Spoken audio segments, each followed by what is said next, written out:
Hey everybody. This week I want to do some real talk about drone opportunities. So I know a lot of people get into drones for, just they want to play. They want to just be able to fly. And then at some point, they'll either think about, or they might have started out thinking about doing a commercial bit. Now, if you get a drone to do commercial photography and you're looking to make money on it, odds are you're not looking at the typical drone that you would have gotten to just fly around and enjoy the views. You're going to be looking at a drone that has thermal capabilities to it. If you're looking to do agricultural, that's another whole series of drones. So you got to go into it thinking, what is the bit that you would want to do?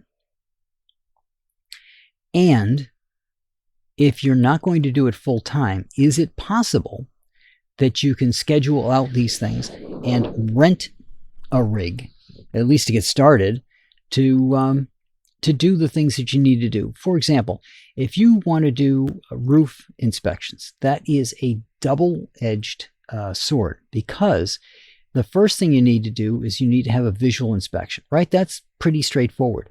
People don't want to climb up on their roofs, and climbing up on the roofs can damage the tiles and things. So an easy way to do that and to keep everything protected is to just fly a drone over it and take detailed pictures over the entire course of flying over the roof.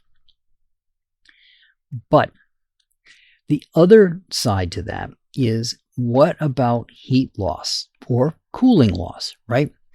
So if it's summer and somebody's got their house being cooled, is it possible that they're losing some of that cooling to the outside? That's where the thermal cameras come in. Now, the roof is more important when it comes to losing heat, right? And that's going to be a particular time of the year when people are heating, and you can fly over the roof and see where those hot spots are. Now, unfortunately, there's probably not a lot they're going to be able to do about it that time of the year. Might be, depending if they can get up in the attic and put some extra insulation in there. But if they don't have an attic, it's probably something they're going to have to wait until spring or so. But it's an inspection that can be done during cold weather. But you can also do an inspection during warm weather around the house itself if you have a thermal camera. And that means that you can fly around the house and see where the cold spots are, right? The house itself should be a little cooler inside than it is outside. So when you're flying around the outside of it, you shouldn't see any real cold spots on the outside. It should be close to the ambient temperature of the outside, right? Because the walls are being heated up. The goal is that insulation keeps that warmth from getting into the house so the air conditioner can do its job more efficiently. But you may have those ideas in mind. You may have other ideas in mind, like flying over fields to lay down fertilizer and things. But what area are you in? All right. If you're in a big metropolitan area, and the same goes for photography as well, the larger the area you're in, possibly, the more money people have. Now, those don't necessarily go hand in hand. New York City, the pay down there is big, and so are the rents. So it's not necessary that you're going to be in a metropolitan area and people have money. It could be all their money's just going to live there, like in LA. So you can't use that as a guideline. But if you're in an area like I am, which is pretty rural, the farmers here could benefit tremendously, I think, from having drones inspect their crops, right? Fly over the crops, see if they got losses, see if they got any diseases or anything. It's quicker and more efficient than having a person do it from walking place to place. That doesn't mean a person isn't evaluating the images. I'm not talking about you're running it through an AI that says, oh, look, there's a problem here. Now I'm talking about somebody actually looking at the footage. This just gives them a way to get a not only a bird's eye view of it, right? So normal situation would be walking the fields to go see where everything is and how it all looks. Here we're talking something a little differently. We're talking about being able to see it from above. So you might lose some stuff seeing it from above, but you don't have to have as many people walking in between everything to go keep an eye on stuff. And not only can you have a person who knows what they're looking for, you're down to just one person who really needs that, but they can go back over the footage later on, and they can always ask somebody else for a second opinion. So it's a win-win because you've recorded all the views so you can see where it is. The other side of that is then if you've got someplace that needs to have a pesticide, rather than spraying the entire field and possibly poisoning the entire field, you can target that by flying a drone over that particular area and just spraying it right there. Same goes for fertilizer, right? Fertilizer is hard to get right now and expensive, and it's going to get worse until things are fixed. So being able to target fertilized areas as opposed to just blanket spraying is a really good thing. However, those drones are not cheap. I'm not sure you can rent them. Not anything I've looked into, so I can't answer that one way or the other. But having a drone like that available for a farmer is probably going to be difficult with all the other expenses that they've got right now, and depending on the area you're in. Because a lot of farmers, they're depending upon these crops out there to live. And their livelihood isn't, they don't have a gold limo or a gold toilet or gold leaf all over the frigging places like some yuts. But they're doing a good thing by feeding people. They just don't make a ton of money doing it necessarily. And when you consider all the equipment they might need and all the expenses going into that, it doesn't leave you a lot. So while these would be great, depending on the farm, they might have that extra money, and some farms might not. Farms that have the money, you're going to need to have a good pilot, right? You're going to need somebody with a pilot's license to go out there and do it because that's still commercial drone pilots. But again, it goes on the area. Where I am right here, my farms, I'm thinking, are pretty close to the line between being solvent and being bankrupt. So they don't have that extra amount in there. Now, could they put together a coalition of some kind to purchase this kind of equipment? If they thought to do it, they probably could. And then it could live at a place, and the pilot could bring it out and fly it over the crops and just keep going field to field to field. From my thought, it would be a really cool job because you'd be actually doing something to help people, right? You're helping the farmers feed people. This is a cool thing to do. But on the other hand, they're not going to be able to afford it. So if you're going to get into drone photography, the cold, hard fact, same thing if you're going to get into photography, is what is your area?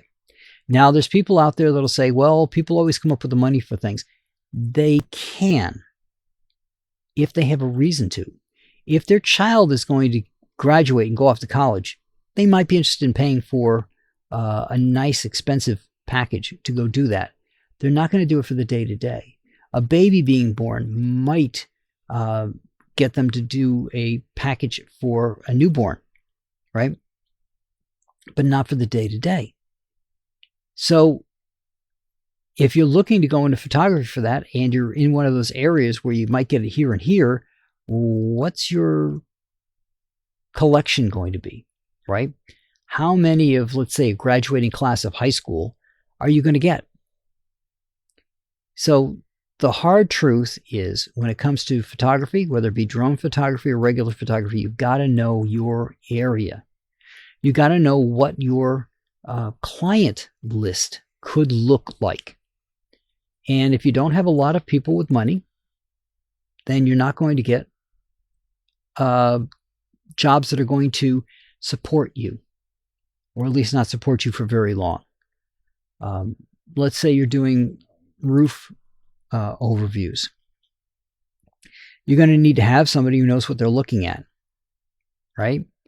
You don't want to just hand the guy a bunch of photographs. Well, here's what your roof looks like. I have no idea if it's good or not. I don't have any idea if there's problems or not, but here's what it looks like. Then he's got to go find somebody. So if you're not doing the entire package and you're just taking photographs for him, that's one thing. Maybe get $100 for it, right? How many of those you're going to need to do to pay the bills at $100?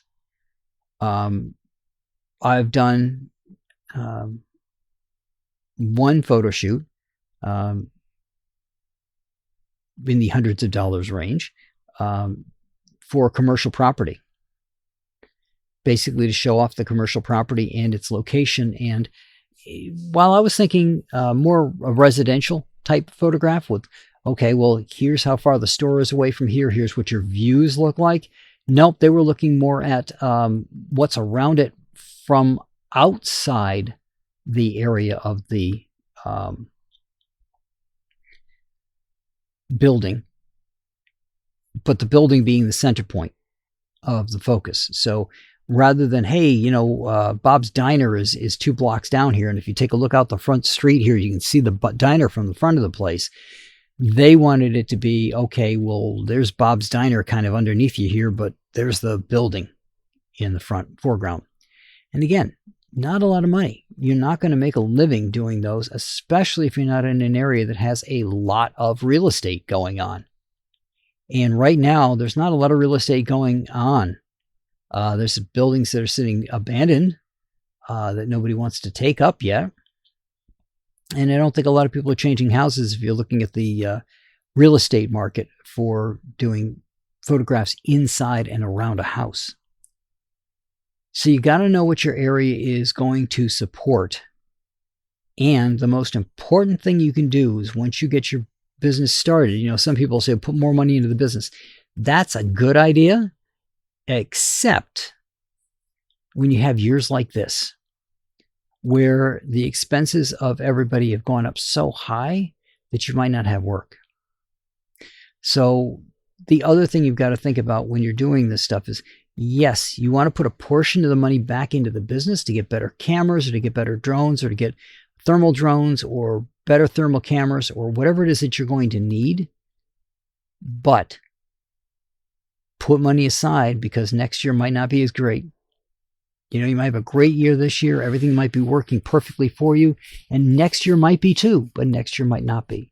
So how long can you survive if you don't have the same income coming in? So you got to know how much you're going to be able to get in, and you got to know how much you're going to be able to put out, and how much it's all going to cost you. Again, it comes down to numbers. The bottom line is there's a lot of things we would do if we had no expenses, right? How many people would you shoot? How many families would you shoot? How many photo albums would you put together if they didn't have to pay and it cost you nothing, right? You just do it. You'd go out there, you'd help people, you'd fly the farms and get the photographs of how things look around the fields and how the houses look and things like that. You'd just go out and do it because you could. You had the ability to, and it wasn't going to cost you anything, but you weren't making any money from it because you didn't need to. That's a completely different world than we live in right now. And the world that we live in right now requires us to pay attention to what's going on and where things are. So that's the hard truth. And that's what I got for you guys this week. I'll talk to you all next week.